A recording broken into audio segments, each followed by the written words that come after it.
টাকার পেট্রোল দিয়ে একদিনের রান্না।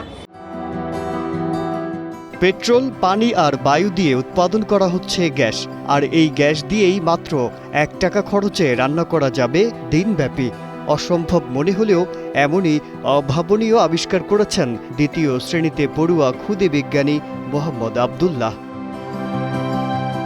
প্রথমে 2টি পৃথক বোতলে পেট্রোল, এরপর এয়ার পাম্প মেশিনের মাধ্যমে দেয়া হচ্ছে বাতাস। ফলে পেট্রোল আর পানির মধ্যে সৃষ্টি হচ্ছে বুদবুদ। এই বুদবুদ থেকেই রান্নার গ্যাস নির্গত হওয়ায় পেট্রোলের প্রয়োজনও হচ্ছে কম। এ কারণেই অভাবনীয় এই আবিষ্কারের নাম রাখা হয়েছে 1 টাকার পেট্রোলে একদিনের রান্না। রান্নার গ্যাসের দাম অনেক বেশি, তাই আমরা গ্যাসের বিকল্প হিসাবে আমরা এই প্রজেক্ট তৈরি করেছি।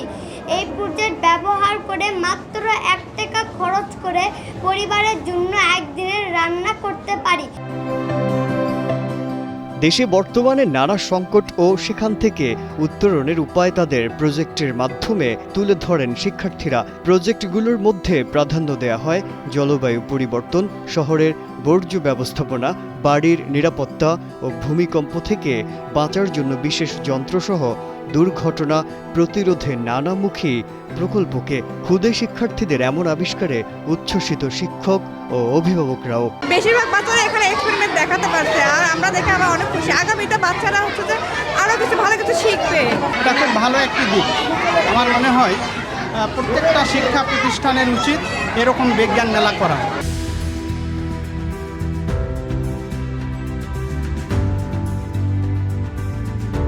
Name is drone making.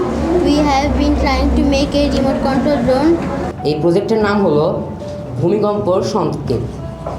আধুনিক জ্ঞান বিজ্ঞান চর্চা করে তারা সর্বোচ্চ শিখবে, শুধু জাতীয় পর্যায়ে না, তারা আন্তর্জাতিক পর্যায়ে অবদান রাখবে।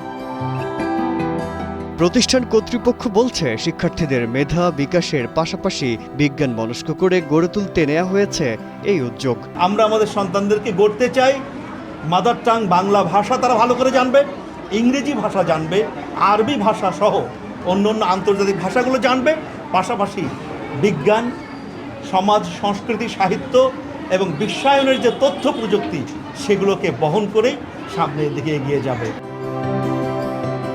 বগুড়ার পিচ স্কুল অ্যান্ড কলেজ চত্বরে প্রতিষ্ঠানটির 5 শতাধিক শিক্ষার্থীর অংশগ্রহণে অর্ধশত প্রজেক্টের প্রদর্শনীতে অনুষ্ঠিত হয়েছে দিনব্যাপী বিজ্ঞান মেলা। বগুড়া থেকে মোহাম্মদ তহমিদুর রহমানের পাঠানো তথ্যচিত্রে ডেস্ক রিপোর্ট মাজহারুল আলম, কালের কণ্ঠ।